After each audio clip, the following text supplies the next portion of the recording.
It's September 1st here in Seoul, and I'm Kim Dami. We begin with these stories making the headlines at this hour, starting with Seoul and Washington's individual sanctions targeting North Korea. South Korea and the U.S. slapped independent sanctions on individuals and entities for funding the regime's illicit weapons development program. Joint steps taken in response to the North spy satellite launch attempt last week. President Yoon Suk-yeol will travel to Indonesia and India next week to broaden his country's participation in the Indo-Pacific by attending the ASEAN and G20 Summits there. October 2nd, the Monday between South Korea's Chuseok and the National Foundation Day, has been designated as a special holiday. The government will bring food prices down and dish out coupons and discounts to revitalize consumption during the 6-day holiday season. A fresh round of sanctions has been imposed by South Korea this morning, targeting North Korea, specifically in response to the regime's latest satellite launch attempt. The U.S. also joined the bandwagon. Our Choi Min-jung starts us off this morning. South Korea has slapped a new round of sanctions on North Korea in response to the regime's attempted launch of a spy satellite last month. The Foreign Ministry announced Friday that the sanctions target 5 individuals and 1 institution involved in the regime's nuclear and missile development and funding. This is the 11th round of sanctions put in place against the North during the Yoon administration. So far, a total of 54 individuals and 51 institutions have been put on the blacklist. Newly added to the list this time around is a North Korean company involved in Pyongyang's development of armed equipment and the export of IT personnel, as well as 5 company officials. The government says that by putting sanctions in place ahead of other countries, it demonstrates its strong will to lead the international community's efforts to block North Korea's development of satellites, drones, and nuclear weapons. The ministry stressed the sanctions come with support from Seoul, Washington, and Tokyo, as established during the recent trilateral summit, to further strengthen cooperation against North Korea. In coordination with South Korea and Japan, the United States on Thursday sanctioned 2 individuals and 1 entity involved in generating revenue for Pyongyang's development of weapons of mass destruction and ballistic missiles. The action targets 2 individuals, a North Korean and a Russian, who have directly supported or helped generate revenue for North Korean organizations that are linked to the development of WMDs, and a company owned by one of the individuals. The U.S. Treasury Department said the action is being taken in response to the North's second failed satellite launch as well. Both Seoul and Washington said they will continue to coordinate closely with each other and Japan, as well as the international community, to ensure that North Korea stops its unlawful and destructive activities. Choi Min-jung, Arirang News. Let's talk more about these independent sanctions jointly imposed by South Korea and the U.S. with Professor Kim Young-jun this morning. Welcome back to the program. Hello. Good morning from the Washington, D.C. Professor Kim, these new sanctions are over the regime's latest attempt to launch what appears to be a military reconnaissance satellite, right? Yes, right. The ROC and the U.S.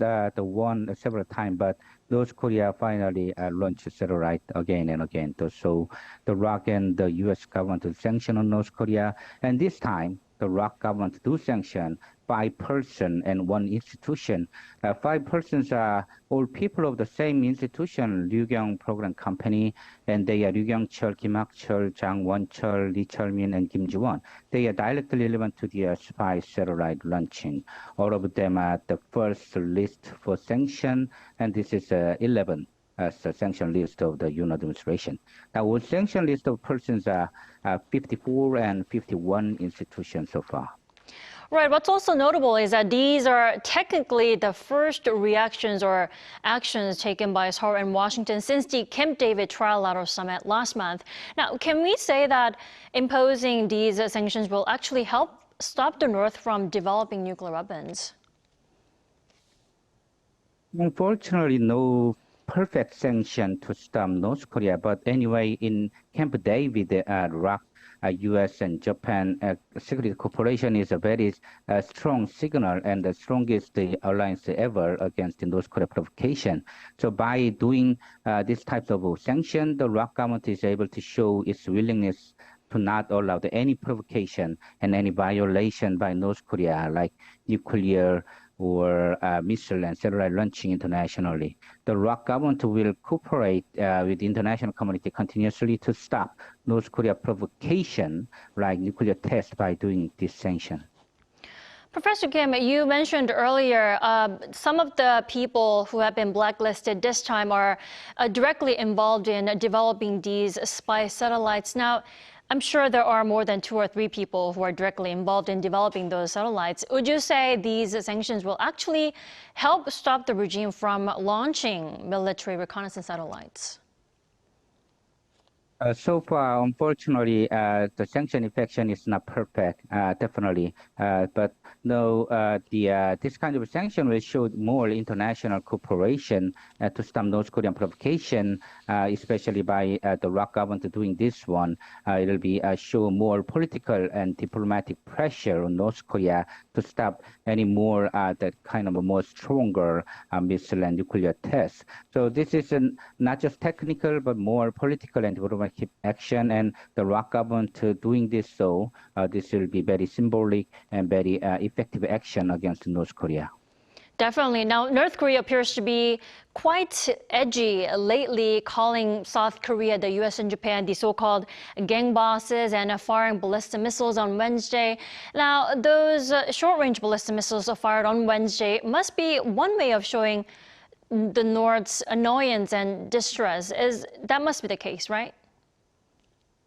Yeah, that's right. North Korea continually make the argument here, Iraq, Japan, and the U.S. security cooperation is kind of the threat to North Korea. But unfortunately, this is a wrong argument because of the North Korea provocation, including nuclear tests and missile launching is always the fundamental reason for the instability surrounding the Korean peninsula. So by doing this sanction, this is a very important signal. And also, U.S. combined exercise over the 2 weeks will be showing strongest defensive action, not offensive action. So North Korea criticized, but at the same time, this does not make sense. So U.S. and Japan security cooperation should be continue, and North Korea have to join negotiation table. Definitely. Now, in the meantime, North Korean leader Kim Jong-un has been quite vocal, right?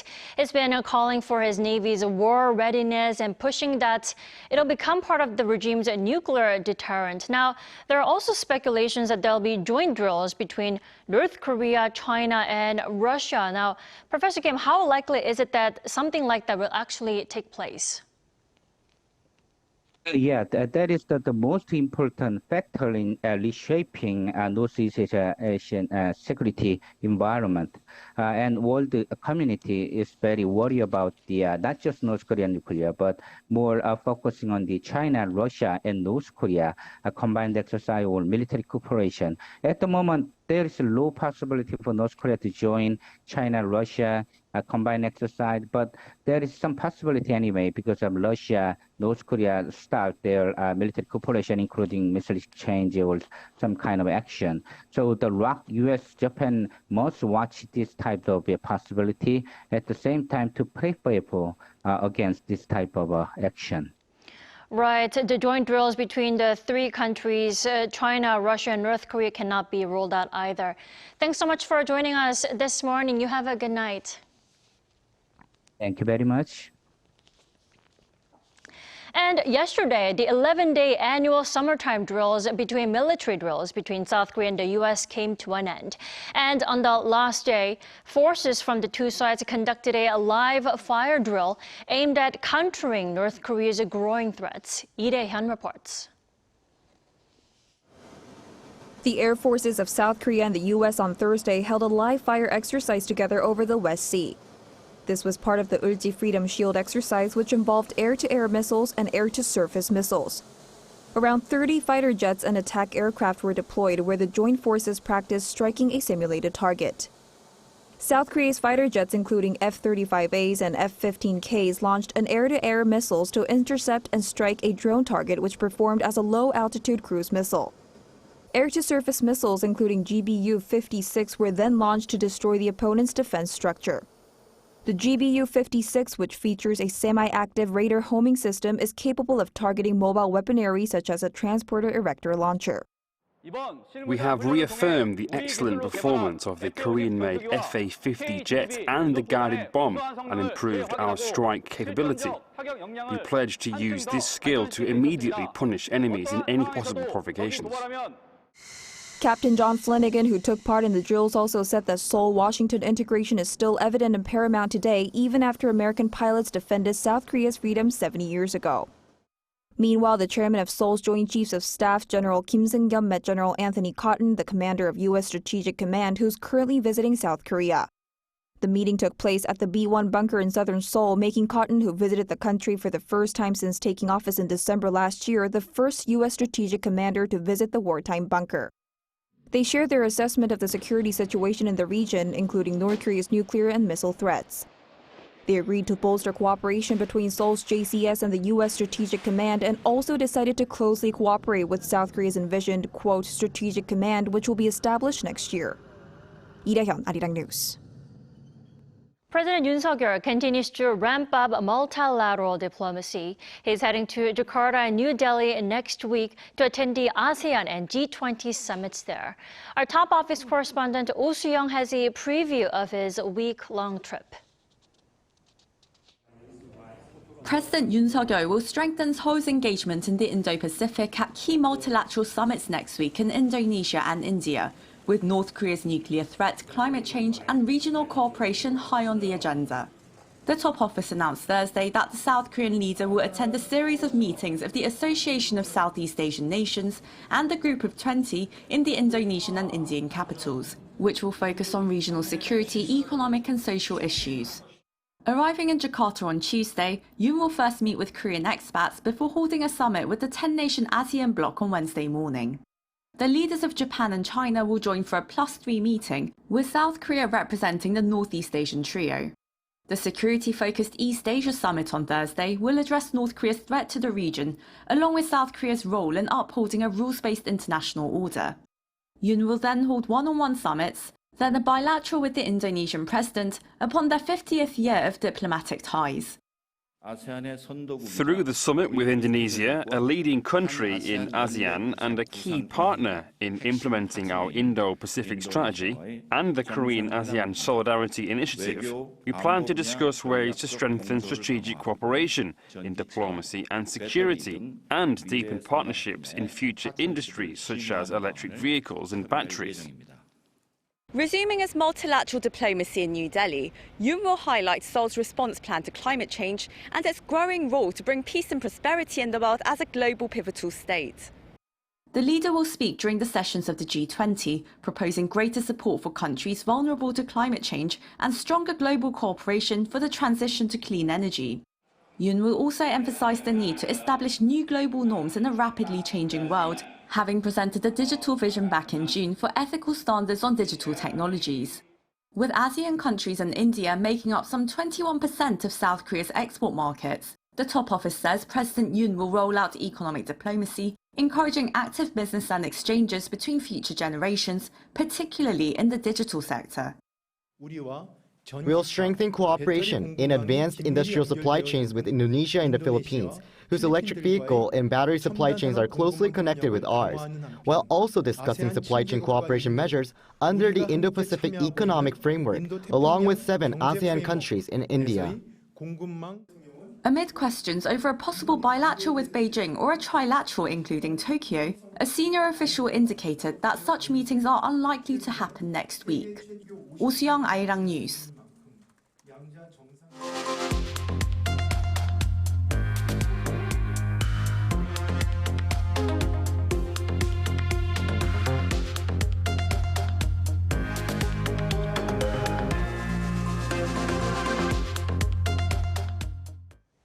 South South Korea's Hyundai Motor and LG Energy Solution will boost their investment in a joint venture battery cell manufacturing plant in the U.S. state of Georgia. According to the announcement made by Georgia Governor Brian Kemp on Thursday, the South Korean automaker and battery maker will invest an additional $2 billion into the facility. At full production, the electric vehicle battery plant will be able to support the production of 300,000 EVs annually. The new investment boosts the total investment in the 30 gigawatt-hour battery and electric vehicle manufacturing facility to $7.59 billion. October 2nd, a Monday sandwiched between the Chuseok break and National Foundation Day will be a special holiday. To help people better enjoy the 6-day holiday period, the government is lowering food prices and giving out discounts. Our Shin-Young reports. After months of cooling on the inflation front, South Korea is likely to see price volatility due to rising food prices caused by extreme weather conditions and a surge in global oil prices. These concerns are growing, particularly as consumers prepare for the Chuseok holiday in late September. In response, during an emergency economy meeting held by President Yoon Suk-yeol on Thursday, the government announced measures to minimize consumer difficulties. 추석 성수품에 대한 가격을 작년 가격을 유지할 것이 아니라 한 5% 이상 낮춰서 국민들께서 넉넉한 명절을 보내실 수 있도록 최선을 다하겠습니다. As part of these, 160,000 tons of farm, livestock, and fisheries products will be supplied to markets, the largest amount ever for a Chuseok holiday. In order to boost consumption, the government will provide an all-time high of roughly $50.7 million in subsidies for discounts for about a month starting Thursday. Consumers can get up to a 40% discount at supermarkets and local traditional markets when purchasing agricultural produce and up to 50% on livestock products. Another key measure includes strengthening support for stabilizing people's livelihoods. The government will provide a record 43 trillion won, or around $32.5 billion in fresh funds to small firms and merchants to help them meet cash demand. It will also temporarily expand financial aid for damage to houses, agricultural products, and livestock caused by heavy rain from the recent typhoon. To boost tourism, 600,000 coupons for accommodation will be given out during the latter half of the year. Meanwhile, October 2nd has been designated as a holiday just for this year to allow for an extended period of spending starting from the Chuseok holiday that begins on September 28th and ends on October 3rd, which marks National Foundation Day. The anticipated benefits from this holiday designation are estimated to be around $3.8 billion. Shin-Young, Arirang News. Over in South Africa, at least 74 people are reported dead after a massive fire at a building in Johannesburg. Our Lee Seung-ja has this story. A 5-story building in central Johannesburg that was being used as informal housing caught fire Thursday, leading to the death of at least 74 people. According to local authorities, 12 of the dead are children. More than 50 others were injured in the massive blaze, as the fire is believed to have started at around 1:30 a.m. local time, when most of the residents were asleep. Responding to the news of the deadly fire, South African President Cyril Ramaphosa called it a great tragedy and said an investigation would help prevent a repeat of the incident. This incident calls on all of us, from the emergency services and other entities of government, to reach out to survivors, to help restore people's physical, psychological well-being, and to offer all material help and assistance to the residents affected by this. And I do hope that the investigations into the fire will enable communities and authorities to prevent a repeat of such a tragedy. The South African leader said in a press conference that the building used to be home to abused women and children before being taken over by cartels and becoming one of the many so-called hijacked buildings in the city of Johannesburg. Ramaphosa explained those living in the facility were often forced to pay rent to gangs. Many other properties near where the blaze occurred also have houses deemed unfit to live in, as they lack running water, toilets, or a legal electricity connection. South Africa has suffered a housing shortage for many years, with an estimated 15,000 people estimated to be homeless in the city of Johannesburg alone. Lee Seung-jae, Arirang News.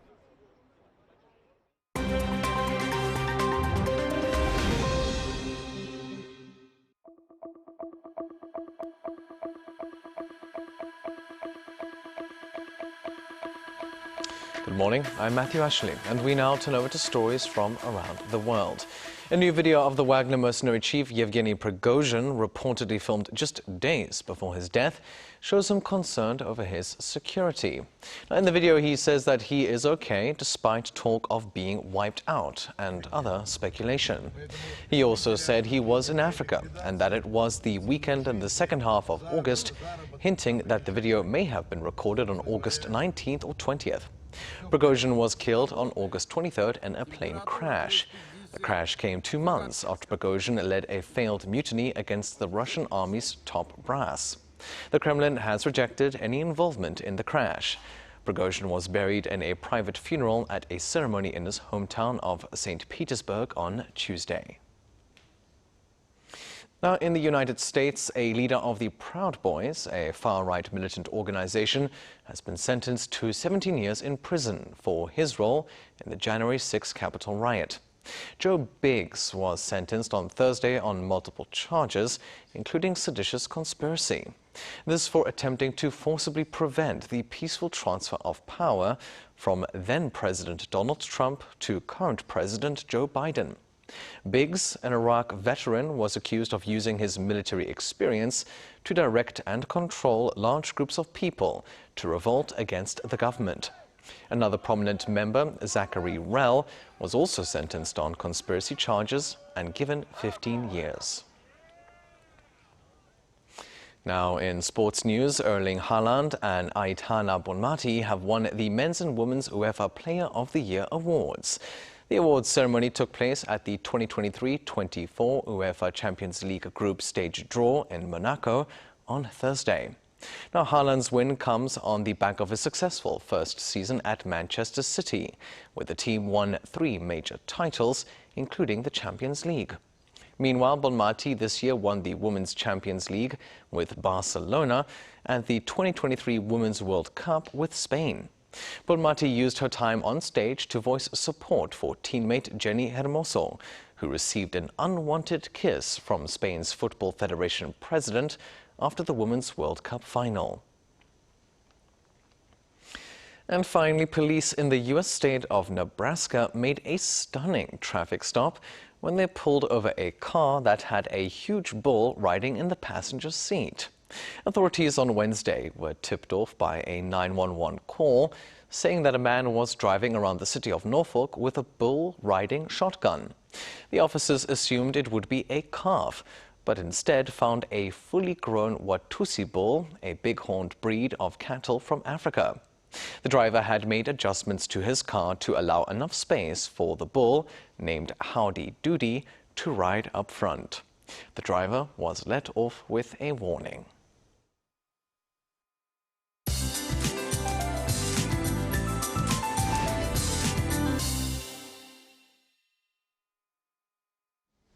Good morning.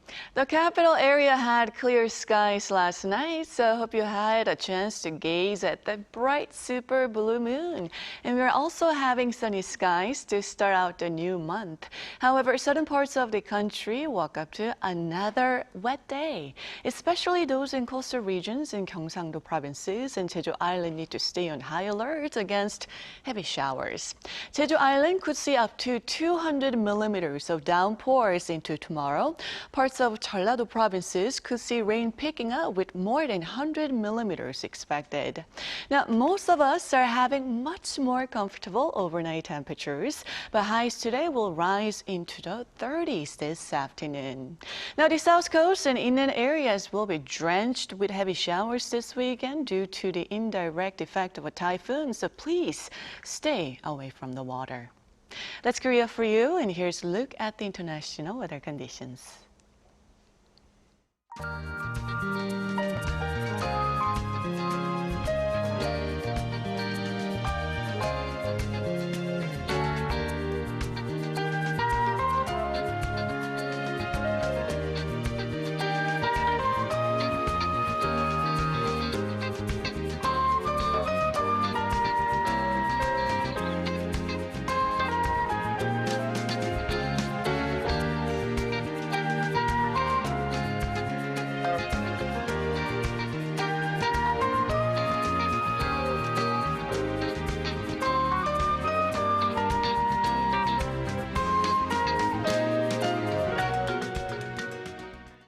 We thank you for watching New Day at Arirang. We'll be back next week because it's Friday.